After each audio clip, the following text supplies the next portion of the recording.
யாக்கோபு இயேசுவை கூப்பிடலையா? கூப்பிட்டான்.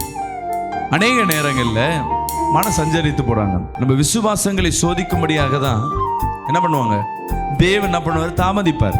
ஒருத்தர் சொல்லுவாங்க, வா இங்க வா, சபைக்கு போகாம ஜெபிப்பதற்கு பதிலாக நிகராக என்னென்ன ஐடியா கொடுக்கணுமோ எல்லாம் கொடுப்பாங்க. இப்படி போலாம், அப்படி போலாம், அப்படி போலாம், அப்படி போலாம். ஆனா ஒருத்தர் கூட இயேசு மட்டுமே நம்பு, கர்த்தர் சுகம் கொடுப்பார். உடனே என்ன சொல்லுவாங்க, இயேசு நம்பி தானே இந்த இது இப்படி ஆயிடுச்சு பாரு. 17 ஆண்டுகளுக்கு அப்புறமேட்டு எந்தெந்த தேசத்திற்கு அடிமையாய் போனானோ அதே தேசத்திற்கு ராஜாவாய் மாறினான். அதாமே சொல்லுவோமே, எங்கெங்க வெக்கப்பட்டு போய் நின்னானோ அதே இடத்துல தலையை உயர்த்தினார். தன் சொந்தங்களுக்கு முன்பாக, உறவுகளுக்கு முன்பாக அவன் தலையை என் தேவனாகிய கர்த்தர் உயர்த்தினார். கரங்களை தட்டி ஒரு ஆமென் சொல்லுவோமே. அல்லேலூயா சொல்லுங்களேன். என்னை தேவன் உயர்த்துவார். ஆமென் சொல்லுங்க. என் சத்துருக்களுக்கு முன்பாக எனக்கு ஒரு பந்தி ஆயத்தப்படுத்தி கொடுத்தார். கடன் பிரச்சனைக்கு வீடு பொருளை வித்தாதான் கடனை அடைக்கணும் இல்லை, இது எல்லாமே செய்யாம தேவனால் செய்ய முடியும். வருமானம் பத்தலன்னு வேற முயற்சி இல்லை, இருக்கிற வருமானம் நம்ம செய்யற தொழிலே அநேகர் என்ன பண்ணிருப்பாங்க, வருமானத்தை ஈட்டுனவர்களா இருப்பாங்க, நம்மளுக்கு வரல. ஆனா தேவன் நினைச்சார்னா இருக்கிற இடத்தையும் ஆசீர்வதிப்பார். விசுவாசிக்கிறேன் ஆமென் சொல்லுவேமே. இந்த வீடு ராசி இல்லை, வேற வீடு போன நீ எங்க ராசி இல்லாத, நீ எங்க போனாலும் ராசியில இருக்காது. உன் வீட்டுல ஏசப்பா இருக்கிற நினைய, கஷ்டப்படுற வீட்லயே ஏசப்பா இருக்கிற நினை, அந்த வீடே பொக்கிஷமாய் மாறும். ஒரு ஆமென் சொல்லுவேமே.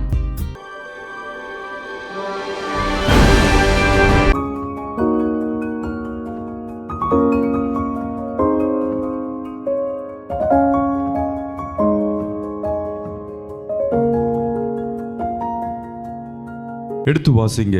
எரேமியா 33ஆம் அதிகாரம் 3ஆம் வசனத்தை வாசிக்க கேட்போமா? என்னை நோக்கி கூப்பிடு, அப்பொழுது நான் உனக்கு மறு உத்தரவு கொடுத்து நீ அறியாததும் உனக்கு எட்டாததுமான பெரிய காரியங்களை உனக்கு அறிவிப்பேன். ஆமென். அன்பு தேவ பிள்ளையே, தேவன் இன்னைக்கு நம்மோடு பேசிக் கொண்டிருக்க வார்த்தை, என்னை நோக்கி கூப்பிடு, நான் அப்பொழுது அறியாததும் எட்டாததுமான பெரிய காரியங்களை நான் செய்வேன் என்று.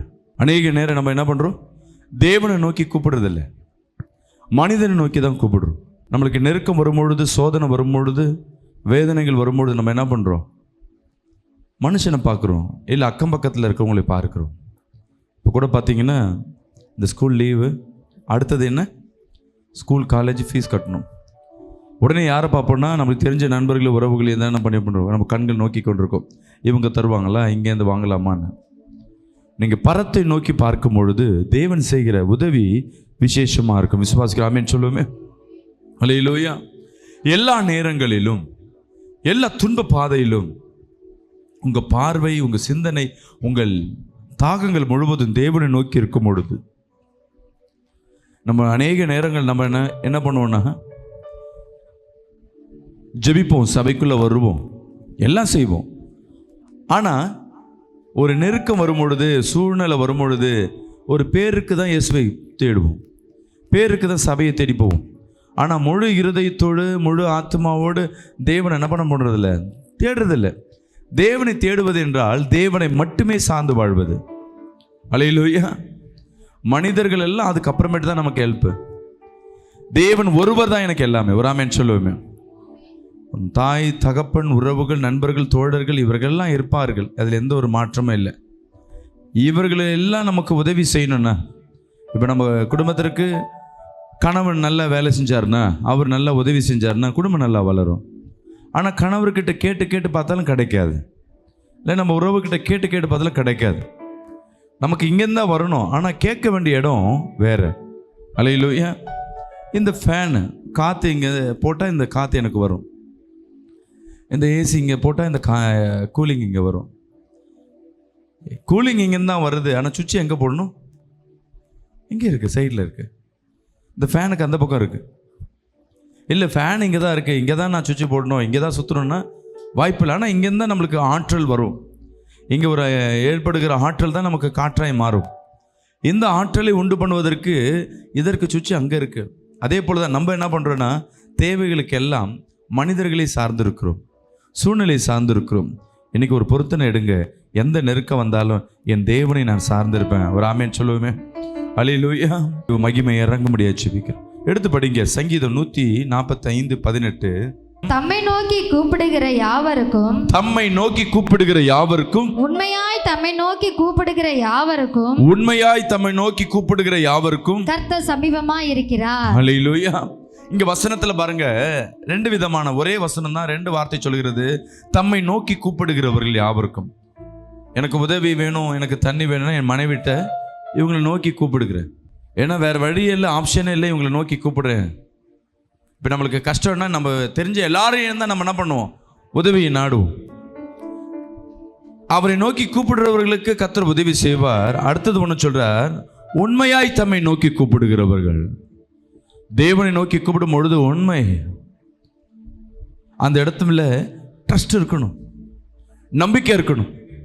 என் தேவன் எனக்கு செய்வார் என்று தாவீது அழகாய் சொல்லுகிறார். உண்மையாய் தம்மை நோக்கி கூப்பிடுகிறவர்களுக்கு அவர் கிருபை அளிக்கிற தேவனா இருக்கிறார். அல்லேலூயா சொல்லுமே, அல்லேலூயா. இன்னைக்கு அநேக வேதனையோடு, அநேக கண்ணீரோடு, அநேக நெருக்கங்களோடு, சில சூழ்நிலை சமாளிக்க முடியாதபடி, சில அவமானங்களை சந்திக்க முடியாதபடி நெருக்கத்தில் வந்திருக்கலாம். இன்னைக்கு கர்த்தர் உங்களோடு பேசிக்கொண்டிருக்கிறார். அநேக முறை மருத்துவத்தை நாடி போயிருக்கலாம், அநேக இடங்களுக்கு சென்றிருக்கலாம். இன்னைக்கு கர்த்தர் சொல்லுகிறார், என்னை உண்மையாய் நோக்கி கூப்பிடு. ஹல்லேலூயா. வருத்தப்பட்டு பாரம் சுமக்கிறவர்களே, என்னிடத்தில் வாருங்கள், நான் உங்களுக்கு இளைப்பாறுதலை தருகிறேன் சொல்லுகிறேன். உண்மையா அவரை நோக்கி கூப்பிடும் பொழுது நீ வெட்கப்பட்டு போவதில்லை. ஹல்லேலூயா. உண்மையா அவரை நோக்கி கூப்பிடும் பொழுது அந்த உண்மை இருக்கணும். எனக்கு 2 பசங்க உண்டு, ஒரு பையன் ஒரு பொண்ணு. பையன்கிட்ட கேட்பேன், நீ யார் மேலே அன்பு வச்சிருக்க, என் மேலேயா அம்மா மேலேயா? என் காதில் வந்து சொல்லுவான், என் அம்மா கேட்காதபடி உங்கள் மேலே தான் அப்படின்னு. அவங்க அம்மா அப்படி முறைச்சி பார்த்தோன்னே அவங்கக்கிட்ட எல்லாம் கண்ணடிப்பான். அப்படின்னா என்ன, உங்கள் மேலே தான் அப்பா கிட்ட போய் சொல்கிறேன்னு. 2 பேர் எதிர்க்க நிற்க வச்சு கேட்டால் 2 பேரும் தான் பிடிக்கணும். முன்னாடி தனித்தனியாக சொன்னது, அப்போ எது உண்மைன்னு யாருக்கு தெரியாது? பேரண்ட்ஸ் நமக்கு தெரியாது, அவன் இருதயத்துக்கு தான் தெரியும் யாரை உண்மையாக கூப்பிடுறான். மனிதனின் இருதயத்தை நம்மளால என்ன பண்ண முடியாது, புரிந்து கொள்ள முடியாது. நீங்கள் என்ன பெற்றோராக இருந்தாலும் பிள்ளைகளின் உள்ள உணர்வுகளை நம்ம எல்லாம் புரிஞ்சுக்கிட்டோம், என் பிள்ளைய பற்றி நல்லா தெரியும்னு ஒரு 50% தான் உங்களுக்கு தெரிஞ்ச மாதிரி இருக்கும். ஆனால் உண்மையை பிள்ளைய என்ன பண்ண முடியாது, ஒருவராலும் புரிந்து கொள்ள முடியாது. ஒரு காலகட்டங்கள் வரும்போது ஐயோ நம்ம பிள்ளை நம்மளை ஏமாற்றும் பொழுது கஷ்டமாக இருக்கும். நம்ம பிள்ளைய அதை மாதிரி பண்ணுச்சு. அப்போ பிள்ளையின் உணர்வுகளையும் புரிஞ்சு கொள்ள முடியல, மனிதனின் உறவுகளையும் உள்ளங்களையும் புரிஞ்சு கொள்ள முடியல, ஒன்று சொந்தத்தின் உள்ளங்களையும் புரிஞ்சு கொள்ள முடியல. மனிதன் நிலைமை அவ்வளோதான். மனுஷன் பார்க்கும் பொழுது ஒரு மனிதன் எப்படி பார்ப்பான்னா, நல்ல ஃப்ரெஷ்ஷாக நல்ல புது ட்ரெஸ்லாம் போட்டு வந்தாங்க, நகைலாம் நிறைய போட்டு வந்தாங்கன்னா இவங்களுக்கு ஒரு குறைச்சலும் இல்லை, நல்லா இருக்காங்கன்னு அர்த்தம். முகம்லாம் டல்லாக இருந்து தலையெல்லாம் சரியாக வாராமல், சரியாக மேக்கப் இல்லாமல், சிரிக்காமல் கம்முன்னு இருந்தாங்கன்னா அவங்க இருதயத்தில் ஏதோ குறை இருக்குன்னு அர்த்தம். அல்லேலூயா. ஒரு முறை ஒரு தீர்க்கதரிசி அப்படின்னு சொல்லிட்டு ஒரு ஊழியக்காரர் எங்கள் சபைக்கு வந்திருந்தார், சைதாபாட்டில் இருக்கும்பொழுது.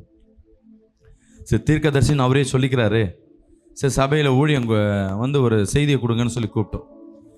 செய்தி கொடுத்துட்டே இருக்கும் பொழுது எதிர்க்க இருக்க ஒரு சகோதரியை பார்க்குறாரு. அந்த சகோதரியை பார்த்துட்டு சொல்கிறார், உன் வீட்டில் ரொம்ப வறுமை, ஒரு நகை கூட வாங்க முடியாத சூழ்நிலை, எல்லாம் அடமானம் போயிட்டு இருக்கு. கர்த்தர் சொல்லுகிறார், நீ இழந்தவைகள்லாம் மீட்டு தருவ. சொன்ன உடனே அந்த சகோதரி தவிர மீதி எல்லாம் கை தட்டுறாங்க. அந்த சகோதரி கம்முன்னு இருக்கு. இவர் சொல்றாரு, மா உன்னை பார்த்தா சொல்றேன், உனக்கு தான் கர்த்தர் பேசுறார். அந்த சகோதரி அப்படியே பார்த்து நிற்கிறாங்க.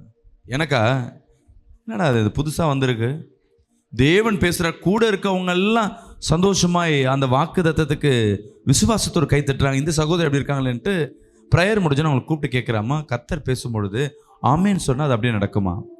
பாஸ்டர், என் வீட்டில் நிறைய நகை இருக்குது, கழுத்தில் போட்டால் அந்த அலர்ஜி வருதுன்னு இன்றைக்கி கைட்டி வச்சுட்டு வந்தேன்.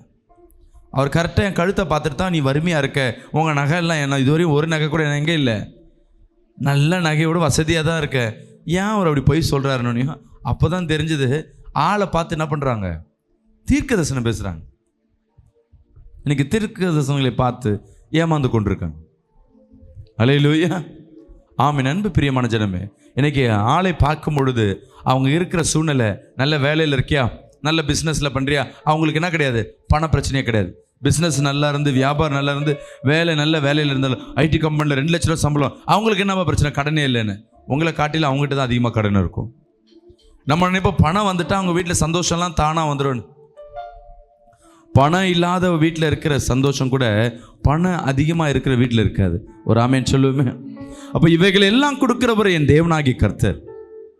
இன்னைக்கு ஒரு தீர்மானத்தை எடுங்க, என் தேவனை நோக்கி நான் பார்க்க போறேன். சத்தமா அல்லேலூயா. அவரை நோக்கி நான் பார்க்க போறேன். கர்த்தர் எனக்கு விடுதலை கொடுக்க போகிறேன். நீ தேவனை நோக்கி பார்க்கும்போது உண்மையா நோக்கி பார். அவரை நம்பி வந்துட்டேன், நான் வேற எந்த பக்கம் திரும்ப மாட்டேன். அல்லேலூயா. அவரை நோக்கி வந்துட்டேன், வேற ஆப்ஷனே இல்லை. இன்னைக்கு கர்த்தரை தேடி ஓடி வரும்பொழுது நடக்கிற பிரச்சனை பிசாசு பார்த்துருவான். சத்ருவான வேலை என்னன்னா, அவர் கர்த்தருக்குள்ள அந்த பிள்ளை போகக்கூடாது, அதற்கு எவ்வளவு தடை விதிக்கணுமோ அது எல்லாம் விதிச்சணும்னு சொல்லிட்டு என்ன பண்ணுவாங்க, டிமோட்டிவேஷனா பண்ணுவார். தேவனுடைய ஒரு நல்லது கெட்டது தேவனிடத்தில் ஒரு உள்ளம் உள்ள என்னதுன்னா, நன்மை செஞ்சாலும் சரி தீன்மை செஞ்சாலும் சரி தேவன், அதாவது ஒருத்தருக்கு நன்மை செஞ்சாலும் சரி, ஒருத்தருக்கு பாவத்துக்கு ஏற்ற தண்டனை கொடுத்தாலும் சரி, அந்த தண்டனை நம்ம தீமைன்னு சொல்லுவோம். அவங்க பாவத்திற்கு ஏற்ற தண்டனை கொடுத்தாலும் சரி, அவர் பொறுமையாக செய்வார். அரசன் நன்று கொள்வான், தெய்வம் நின்று கொள்ளும் சொல்லப்பட்டிருக்கும். பொறுமையாக செய், நம்ம நன்மையோ தீமையோ தேவன் பொறுமையாக தான் செய்வார். ஆனால் அந்த சூழ்நிலையை பிசாசான என்ன பண்ணிப்பான், கையில் வச்சுப்பான். போனியே சபைக்கு போனியே, உனக்கு என்ன கிடைச்சது, போ இங்கே போ, இந்த கோயிலில் போய் விளக்கு போய், இங்கே போய் நடந்து போ, இதெல்லாம் ஒன்றும் கிடையாது, இப்போ இந்த ப்ரேயர் பண்ணு, ஓகே இந்த டெஸ்ட் போய் எடுத்துகிட்டு வந்துரு, இந்த டாக்டர் போய் பார். நீ விசுவாசத்தோடு தேவனத்தில் வரும்பொழுது விசுவாசத்தை குலைக்கும்படியாக அநேக வார்த்தைகளை சொல்லும் பொழுது, அதன் மத்தியிலும் நீ உண்மையாய் தேவனை தேடும் பொழுது கர்த்தர் இரட்டிப்பான ஆசீர்வாதத்தை கர்த்தர் கொடுப்பார். விசுவாசிக்கலாமே சொல்லுமே, சொல்லுங்களேன். வேண்டினவர்கள் எல்லாருக்கும் வெட்கப்படாதபடி அவரே நம்பி சார்ந்து வாழும் பொழுது தேவன் நிச்சயமாய் ஒரு விடுதலை கொடுப்பார். ஆமென். யோபுவின் வாழ்க்கை தேவனை மட்டுமே சார்ந்திருந்தான். தன் பிள்ளை இழந்து போயாச்சு, வருமானம் முழுவதும் போயிடுச்சு, தன் சரீரத்தில் வியாதியோ வியாதி, மரணம் அவனை மேற்கொண்டுகிற சூழ்நிலை, தன்னை நேசித்த தன் மனைவி கூட அவரை வெறுக்கிற சூழ்நிலை, மனம் என்ன சொல்லுவாங்க, மானம் மரியாதை எல்லாத்தையும் இழந்து போய், கன மகிமை எல்லாத்தையும் இழந்து போய் கடைசி சூழ்நிலையில ஆனா அவனுக்குள்ள ஒன்று இருந்து ஏசப்பா கொடுத்தார், எடுத்தார். ஹல்லேலூயா. ஒன்று தெரிஞ்சுக்கங்க, தேவனால கொடுக்க முடியும்னா தேவனால எடுக்க முடியும். உன் வாழ்க்கையில் இன்னைக்கு ஆசீர்வாதத்தை அவர் எடுத்திருக்கிறார்னா மீண்டும் என் தேவனால கொடுக்க முடியும். ஹல்லேலூயா. தேவன் உன் வாழ்க்கையில் இருக்க ஆசீர்வாதத்தை என்னைக்காவது எடுத்திருக்கிறார்னா, ஒரு பாவத்தின் நிமித்தமாக சாபத்தின் நிமித்தமாக உன்கிட்ட இருக்க ஆசீர்வாதத்தை அவர் எடுப்பார் என்றால், கொடுக்கும் பொழுது ரெட்டிப்பாய் திருப்பி கொடுப்பார். விசுவாசிக்கலாமே சொல்லுவோமே. ஹல்லேலூயா. சொல்லுங்களேன். என் அன்பு தேவ பிள்ளை, தேவனை நோக்கி பார்க்கிறவளுக்கு நிச்சயமா விடுதலை உண்டு. ஆனா அவர் எப்படி கூப்பிடணுமா, உண்மையா நோக்கி கூப்பிடணும். உன் இருதயத்தில் உண்மை இருக்கணும். தேவனை மட்டும்தான் கூப்பிடுறேன். அல்லேலூயா. உங்களுக்கே நம்பிக்கை இருக்கணும், நான் தேவனை மட்டும் சார்ந்திருக்கேன். எத்தனை பேர் சொல்ல முடியும், நான் தேவனை மட்டுமே சார்ந்திருக்கிறோம்? ஆமென் சொல்லுவோமே. அல்லேலூயா. உன் கணவன் சண்டை போட்டாலும் சரி, உன் மனைவி சண்டை போட்டாலும் சரி, என்ன பண்ணணும், பரவாயில்ல. உன் பிள்ளை விரோதமாக மாறினாலும் சரி, பரவாயில்ல, நான் தேவனை மட்டும் சார்ந்திருக்கிறேன். அல்லேலூயா. விசுவாசிக்கலாமேன்னு சொல்லுவோமே. உலகமே உனக்கு விரோதமாக எழும்பினாலும் சரி, யாரும் உன் கூட இல்லைனாலும் சரி, நான் தேவனை சார்ந்திருக்கிறவர். ஆமென் சொல்லுவோமே. அல்லேலூயா. ஏசாயா 43ஆம் அதிகாரம் 22ஆம் வசனம் சொல்கிறது, ஆனாலும் யாக்கோபே நீ என்னை நோக்கி கூப்பிடவில்லை, இஸ்ரவேலே நீ என்னை குறித்து மன சஞ்சரித்து போனாய். அல்லேலூயா. யாக்கோபு இயேசுவை கூப்பிடலையா? கூப்பிட்ட. அநேக நேரங்கள்ல மன சஞ்சரித்து போறாங்க. என்ன ஆயிட போகுது, அல்லேலூயா, என்ன நடக்க போகுது. நேற்று ஒரு வீட்டில் போயிட்டு பலவீனமாக இருக்காங்க, வியாதி நிமித்தமாக. அவங்களுக்கு இயேசுவை குறித்து சொல்கிறேன், சரியாயிடும், தேவனை மட்டும் சார்ந்துருங்க, தேவனை மட்டும் சார்ந்துருங்க. அவங்க பேசி முடிச்சு திருப்பி ஒரு 1/2 hour சொல்கிறாங்க, இந்த ஹாஸ்பிட்டலில் பார்த்துன்னு இருக்கோம் பாஸ்டர், இந்த டாக்டர் இப்படி தான் இருக்குன்னு சொல்கிறாங்க, டாக்டர் இப்படி தான் இருக்குன்னு சொல்கிறாங்க. டாக்டர் சொல்கிறாங்க, இந்த டாக்டர் தான் வந்து இருக்கிறதுலே சென்னையிலே ஸ்பெஷலான டாக்டர், எல்லாரும் டாக்டர் இங்கே தான் தேடி வராங்க. என்னாவது 1/2 மணி நேரமாக இயேசுவை குறித்து சொல்கிறேன். இயேசு மருந்து இல்லாமல் சுகமாக்குவார்.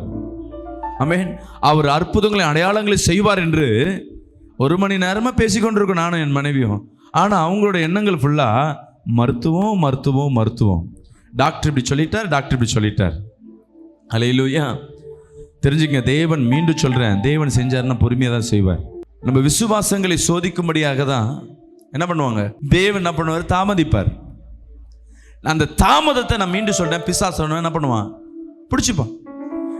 ஹாஸ்பிட்டல் போகிறதுக்கு முன்பாகவே நீ உண்மையாக தேவனை தாண்டி என்ன பண்ணியிருப்ப, பேசியிருப்பேன், இந்த ரிசல்ட்டில் இது மட்டும் வரக்கூடாது, இப்படி மட்டும் வரக்கூடாது, ஐயோ நாங்கள் போகிறேன் அந்த எக்ஸாமில் எனக்கு இந்த ரிசல்ட் வரணும், எல்லாம் பாசிட்டிவாக தான் எதிர்பார்ப்பீங்க. ஏன்னா உனக்கு தெரிஞ்சு போயிட்டுருக்கோம், அதில் நான் சரியாக எக்ஸாம் எழுதலை, ரிசல்ட் கம்மியாக தான் இருக்கும். இப்போ தேவனை மட்டும்தான், இப்போ எனக்கு பாஸ் பண்ணணும்னா தேவன் மட்டும்தான் செய்யணும்னு மைண்டில் வந்துடும்.